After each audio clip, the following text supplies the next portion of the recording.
Welcome to Paths, Zapier's conditional logic tool. With Paths, you can run different actions in a Zap based on the conditions you decide. Think of Paths as if-then logic. If A happens in your trigger app, then do this. But if B happens, then do something else. And on and on. You won't have to duplicate your workflows or write a line of code. One single Zap easily manages all the outcomes you can think of. Let's take a look at an example.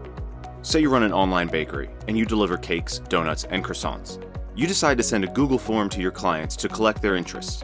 You want to build a Zap that performs different actions based on their choice of pastry. If they answered cake, you'll send them an email to ask for their cake preference. If they answered donuts, you'll add them in a spreadsheet. And if they answered croissants, you'll add them to a different spreadsheet. Paths make it super simple to build this kind of logic into any Zap. Here, I'll show you. First, select your trigger app.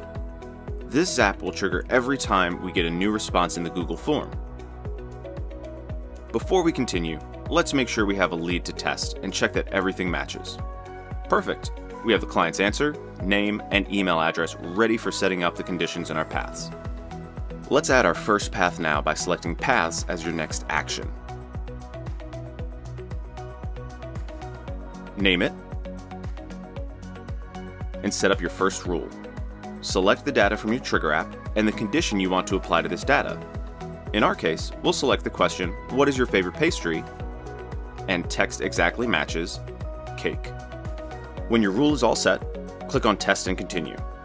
You'll get the information that the Zap would run or not based on the sample data from the trigger app.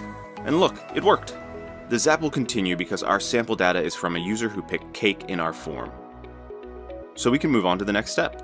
Select the action we want to perform for this path by clicking on Continue. Select the action app you want to use for this path. In our case, we'll choose Gmail and set up the template. Click on Finish to move on to your next path. To create another path, click on B in the sidebar and follow the same process as before. If you want to add a third path, click on the plus button next to your first two paths. Well done. Now we have our three paths performing different actions based on the conditions we decided. You can also add nested paths, or paths within a path. To do that, after you set up your path rule, select Path again as your next action. Let's say you want to further filter the users who pick cake in your Google form and add a rule to send different emails based on their location. Let's go back to your first path by clicking on it, and instead of selecting Gmail as your next action, select Paths. Set up your first rule, location, text exactly matches, United States. Now you can pick Gmail as your next action and set up the template you'll send to users who replied cake to the form and are located in the United States. Follow those steps the same way for your second nested path with a different rule. Location doesn't exactly match United States. We're all set up.